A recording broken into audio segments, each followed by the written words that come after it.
Election season is here. You're wondering how you can make a difference. The time to vote is literally this month, but I've had more questions than ever on who should you vote for. So here I'm going to go step by step, look at the lens of the Constitution, but really which candidates want to keep more of your individual liberties and that actually want to keep more dollars in your pocket. So we're going to start off with the school board race, and then at the end, stay tuned. We're going to go over who you should vote for Congress and this huge county commissioner race, which is actually going to change the course of our county. So the first one, school board, Nicole Issam and Terry Hutchinson. If you look at their opponents, just look at who's funding their campaigns. Where are all the dollars coming from? You follow that, you'll know their motives.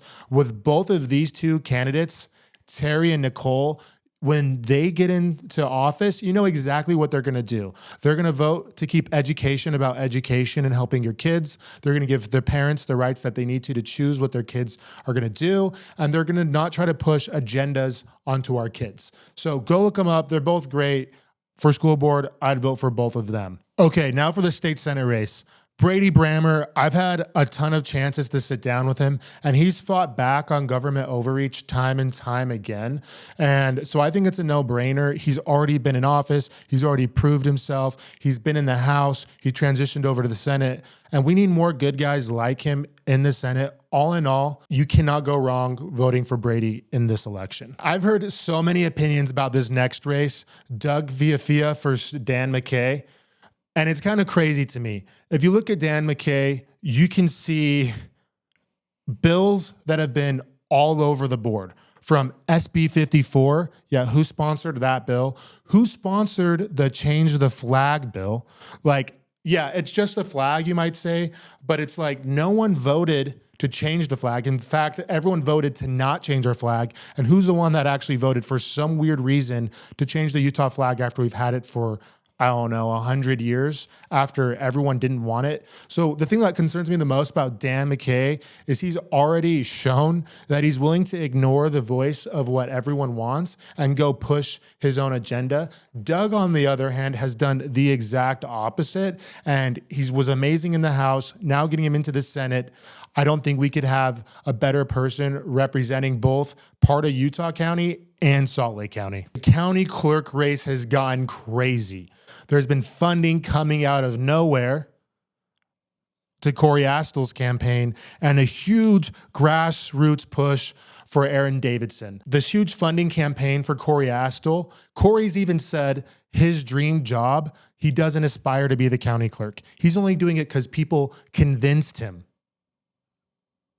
So you can vote for a guy who was convinced, doesn't want to be the job, who lost the last 3 elections he ran in, literally lost everything. And who's funding his campaign? Why would they want him so badly to be in control of the finances and our elections? We've seen that happen in some of these other states close by.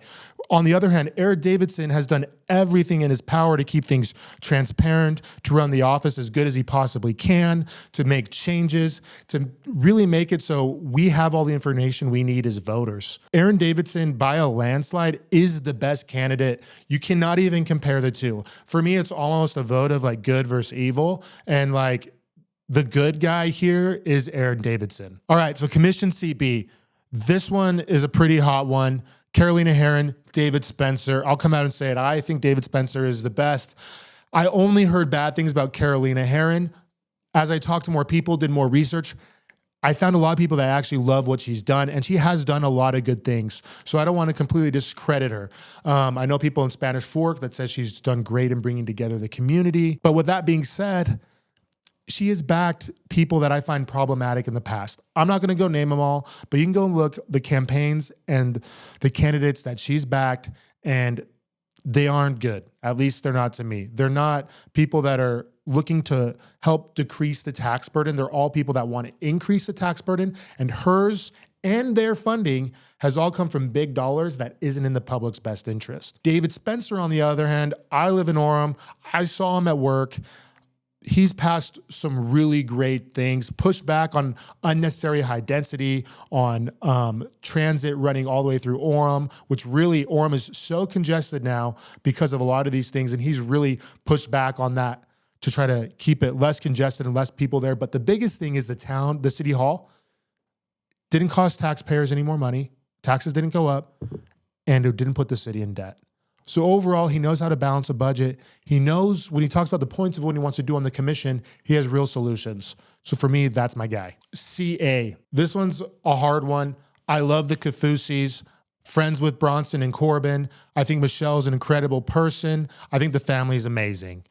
Brent Bowles has amazing talking points. Everything he says, he identifies the problem and has real solutions. He's not just up there like a politician looking great and just giving you what you want to hear. He can actually deliver what issues there are in our county, like the raising salaries, the bloated bureaucracy, and he has real action plans on how to fix it. So for me, I really love somebody, and he's done it better than anyone in this whole election cycle at identifying an issue and then laying out an action plan on how to fix it. We have the Congress race. To me, it's like a lose and half win. I mean, I think Celeste Malloy is the worst. And when I say that, she actually is like the least conservative voting record in the entire House. So there's that. She also pushed for FISA, which is spying on American citizens. I have like notes of all, there's so many bad things. I could go on for days. Like, look, like the warrantless searches, the chips in cars. It literally goes on and on. Like she's going to do whatever is going to fund her campaign and get her more power and keep her in the works. She just, to me, is terrible. The worst. Phil Lyman, you know what he's going to do. If he gets in, you know what he's going to vote for, what he's not going to vote for. I could predict to 99.9% certainty when a bill crosses his desk, I know exactly what he's going to do. Do I love his plan of attack since the governor race? No. Do I love how everything went down and all of his followers have gone everything riled up and they're like very extreme? No, I actually hate it. I think it's the worst way. I think the campaign was ran horribly, in my opinion. I'm not about any of that. But what I am about is principles-centered, knowing what your candidate is or isn't going to do. So although I'm not a fan of their tactic in running these races, I do think that he is the best candidate in a landslide for Congress because you know what he's actually going to vote for, and you know it's not going to be to spy on Americans. I think this is a pretty important race. A lot of people aren't going to vote in it. So now more than ever, your vote matters. The only people who are going to vote in it are the people that have something to gain. So if you really want to make a difference, this is the one where you have a huge opportunity for your voice to actually matter. So get out, vote, and if you can, vote in person with your ID.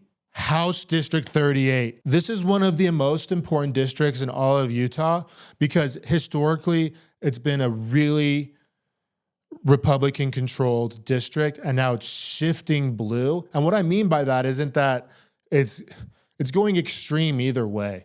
So we have the extreme people that want to fund the politics that they have agendas. When someone donates to a campaign, like a huge corporation, a company, a PAC, it's because they want something to happen. And that's what's really at risk in this race. So Gloria Vindas isn't that person. She's the person that's there for you. She is the person that wants to represent your voice. She's been a mom. She's a grandma. She's homeschooled her kids. She saw the poison that was being taught in California schools and pushed back on that and won. And she saw what happened there, came to Utah and saw us trending in those same directions. And her whole goal is to lower taxes, have fiscal responsibility, and to really keep your voice, the people's voice, heard in the legislature. She's one of the few people that gives you her personal phone number and will sit on the phone with you and talk to you for hours about the things you actually care about. And she's willing to listen. She's willing to hear your opinion. So in his landslide, vote Gloria Vindas. Chris McConaughey is the exact opposite of that. He's funded by people who have their own agenda. He really didn't do anything while he was on city council. He's only trying to go up and bolster his own career. He's going to be the guy that's going to vote whatever he's told to vote for. And if you want someone who's going to vote for you and be your voice, vote for Gloria.